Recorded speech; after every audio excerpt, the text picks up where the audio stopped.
Alors, je suis Julien Loiseau, je suis historien, professeur d'histoire du Moyen-Âge à l'université d'Aix-Marseille. J'ai découvert l'histoire de l'islam et du monde arabe par l'Égypte. J'ai consacré ma thèse à l'histoire du Caire à la fin du Moyen-Âge, au XIVe, XVe siècle, à l'époque où régnaient en Égypte les Mamelouks. Et de cette base-là, j'ai étendu ma curiosité, mes enquêtes à l'histoire du Proche-Orient et également de la diffusion de l'islam en Afrique de l'Est.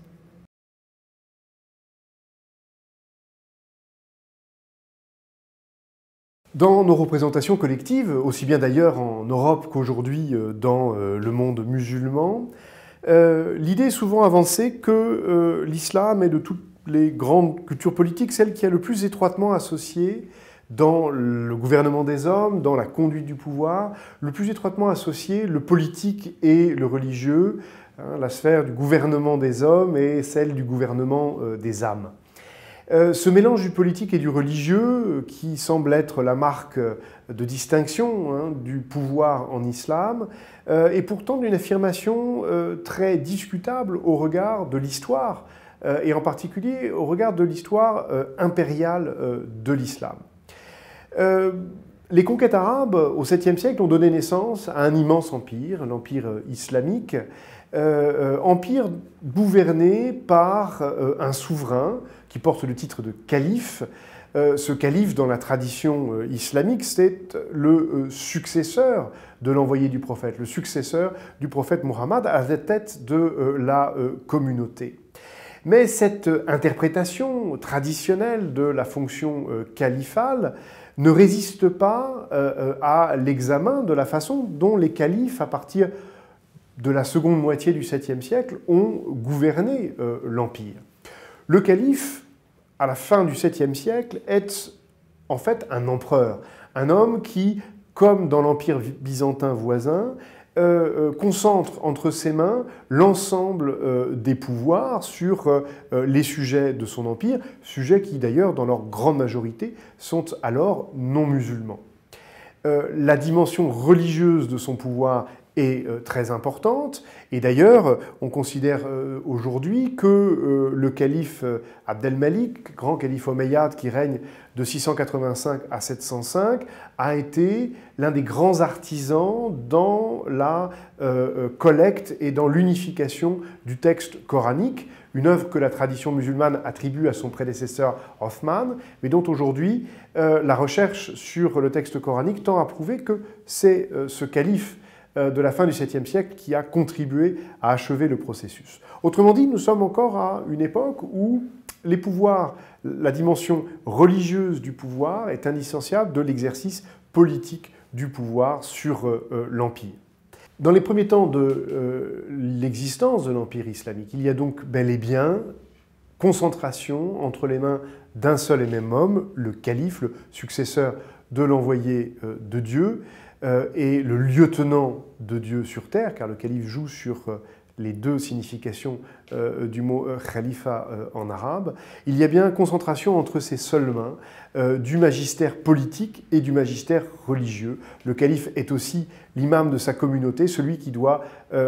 théoriquement la guider dans la prière et qui veille également à l'application de la loi. Ce dispositif, ce partage des tâches ne résiste pas très longtemps au développement de l'Empire et en particulier au développement au sein de la société islamique d'un groupe de professionnels du savoir, les ulémas, ceux qui savent, ceux qui détiennent le ilm, le savoir, en particulier le savoir dans les disciplines traditionnelles, les disciplines religieuses, la maîtrise de l'exégèse coranique, la maîtrise de la tradition prophétique, le hadith, et surtout la maîtrise de l'élaboration du droit fondée sur ces deux grandes sources scripturaires. L'émergence de ce groupe des oulémas, de ces professionnels du ilm, de ces professionnels du savoir, se fait de plus en plus sensible au 8e siècle et s'engage alors un bras de fer, un véritable bras de fer entre le calife qui entend toujours peser sur la définition du dogme, d'une part, et ce groupe des professionnels du savoir qui considèrent être les seuls acteurs légitimes dans la définition du dogme musulman. Cette crise culmine dans la première moitié du IXe siècle, au moment où le calife abbasside, le souverain de l'Empire islamique, cherche à imposer par la contrainte la doctrine mortazilite au sujet musulman de son empire. Ce n'est pas le lieu ici de rentrer dans le détail de cette doctrine rationaliste. Toujours est-il qu'elle va opposer le calife à ce groupe des professionnels du savoir sur un certain nombre de points de conflit, et en particulier sur la doctrine du Coran créé ou incréé, selon que l'on considère que le Coran a été créé à travers sa révélation au prophète Mohammed, ou que le Coran est incréé, a existé de toute éternité comme attribut divin. Cette crise mortazilite, au-delà de ses dimensions proprement théologiques, aboutit, et c'est le point important pour mon propos, à l'abandon par le calife de toute prétention à définir le dogme musulman. Les vainqueurs de ce bras de fer, ce sont les professionnels du savoir. Ce sont les ulémas qui, à partir du milieu du IXe siècle, se considèrent comme les seuls détenteurs légitimes du savoir, les seuls à pouvoir intervenir dans la définition non seulement du droit, mais également du dogme musulman. À partir de ce moment-là, on ne peut plus donc considérer que le pouvoir en islam concentre une dimension à la fois religieuse et une dimension proprement politique. Cette rupture du IXe siècle est importante parce qu'elle clarifie en quelque sorte les rôles au sein du monde islamique. Le souverain, l'unique souverain, demeure le calife, à la fois successeur du prophète, lieutenant de Dieu sur terre, seule source de légitimité politique, seule également source de légitimité légale, protecteur de la loi islamique, mais en même temps qui n'intervient plus désormais dans la définition du dogme musulman. C'est lui qui, jusqu'au Xe siècle, est le souverain incontesté dans l'Empire, quelles que soient les velléités d'indépendance de certaines de ses provinces, à telle enseigne d'ailleurs qu'au Xe siècle, deux autres dynasties prétendent à leur tour au califat, c'est-à-dire à la domination universelle sur l'Empire de l'islam.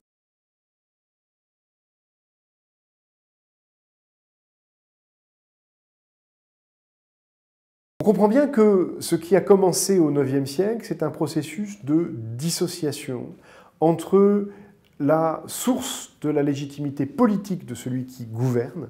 d'une part, et l'identité de celui qui gouverne, d'autre part. Pour le dire autrement, c'est le groupe des professionnels du savoir, les oulémas, qui s'érigent en détentrices, en communauté détentrice de la légitimité islamique, seul à même de la reconnaître au souverain, et qui s'éloigne de plus en plus du détenteur réel de l'autorité. Ce processus d'éloignement, il est accéléré à partir du Xe siècle par l'affaiblissement de l'autorité du calife, de plus en plus contesté au sein même de l'État impérial par des nouveaux venus, ses grands administrateurs, son grand vizir, mais aussi et surtout par les grands officiers de l'armée, grands officiers recrutés non plus parmi les grandes familles de l'aristocratie arabe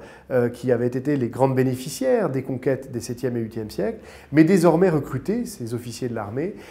dans des peuples nouveaux venus en islam, en particulier persans et turcs. Ces chefs de guerre vont progressivement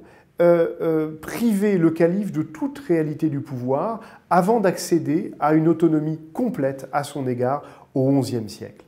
Cette autonomie complète du détenteur du pouvoir à l'égard du califat, c'est-à-dire à l'égard de la légitimité politique, se concrétise dans la revendication d'un titre, le titre de sultan. Le premier à porter ce titre de sultan est un chef de guerre turc qui, en 1055, se fait reconnaître comme sultan par le calife de Bagdad, c'est-à-dire se fait reconnaître comme détenteur de la force et de la capacité d'action que le calife n'est plus à même à ce moment-là d'exercer lui-même. De même qu'il n'y a en principe qu'un seul calife pour l'ensemble du monde de l'islam, il ne devrait y avoir également qu'un seul sultan, c'est-à-dire qu'un seul bénéficiaire de cette délégation de souveraineté par le calife. Mais l'on comprend bien que l'émergence de cette figure sultanienne vient parachever un processus de dissociation entre la sphère du religieux et la sphère du politique. Le sultan n'est plus que celui qui donne force à la loi et qui impose l'autorité et l'ordre public. Il n'est plus d'aucune manière issu du milieu ou lié à ce milieu des détenteurs de la légitimité politique. Au total, l'illusion trop souvent entretenue lorsque l'on parle de pouvoir en islam, illusion d'ailleurs entretenue souvent pour défendre des intérêts particuliers, c'est l'illusion que le pouvoir en islam se résume à l'institution du califat telle qu'elle a été créée par les compagnons du prophète, c'est-à-dire d'une figure qui concentre entre ses mains la totalité des pouvoirs et des responsabilités à l'égard de la communauté des croyants. Au fur et à mesure que s'est déployée l'histoire de l'Empire islamique, nous assistons à l'inverse à une séparation des pouvoirs en islam entre, pour faire simple, entre trois grands groupes de détenteurs. Le calife, puisqu'il y a toujours un calife, reste le seul détenteur, la seule source de légitimité du pouvoir. Mais il n'intervient plus depuis le milieu du IXe siècle dans la définition du dogme religieux, qui est devenu le domaine, le privilège des professionnels du savoir, des oulémas. Le calife n'est plus non plus, depuis le XIe siècle, le détenteur de la réalité du pouvoir, celui qui donne force à la loi, puisque, contraint et forcé, faute d'en avoir encore les moyens, il en a donné délégation à des hommes de guerre qui prennent le titre de sultan. Voilà, au fond, quel est le paysage du politique en islam depuis, au plus tard, le XIe siècle, c'est-à-dire un partage entre les hommes de savoir, détenteurs de l'autorité religieuse, le calife, source de légitimité politique, et le sultan, ou plutôt les sultans, qui exercent la réalité du pouvoir, d'un pouvoir qui a donc pris son autonomie, sans doute contraint et forcé, mais qui a pris son autonomie à l'égard de la sphère du religieux.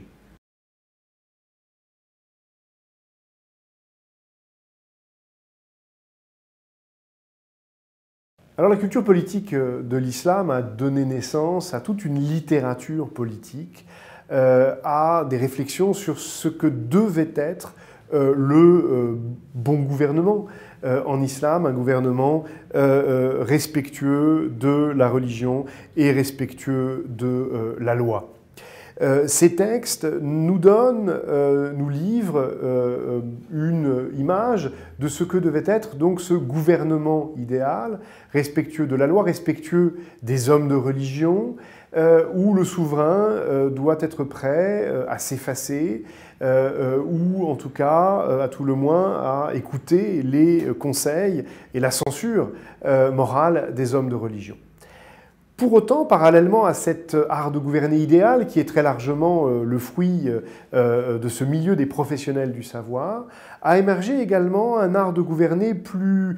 directement en phase avec la réalité de la conduite du pouvoir, qui a donné lieu également à des traités de bon gouvernement, parmi lesquels on peut citer le traité composé à la fin du XIe siècle par un grand vizir de culture persane, Nizam el-Mulk, qui était au service d'une grande dynastie de souverains turcs, les Seldjoukides, et qui compose en persan le traité du gouvernement, dans lequel il déploie toute une réflexion sur l'efficacité, non seulement sur la légitimité, mais sur l'efficacité du pouvoir. Et dans cette littérature, à travers cette littérature, on voit ainsi émerger un art de gouverner qui, tout en restant formellement respectueux de la religion, de la loi, déploie des pratiques qui lui sont autonomes. La politique en pays d'islam ne se réduit donc pas, ne se limite donc pas au champ du religieux, à la défense de la religion et à la défense de la loi islamique. Il y a bien une sphère autonome du politique en islam et une sphère autonome qui a eu ses penseurs. Au fond, on peut mentionner, pour conclure, le rôle, la place centrale qu'occupe dans cette pensée du politique en islam l'œuvre d'Ibn Khaldoun, le grand penseur du XIVe siècle, qui a su mettre en mots et en concept cette pratique du pouvoir, soucieuse de sa propre efficacité et non pas uniquement de sa légitimité ou de son origine. Il y a bien eu une pratique du politique et un art du politique issu de cette pratique en pays d'islam, indépendamment des sources religieuses de cette civilisation.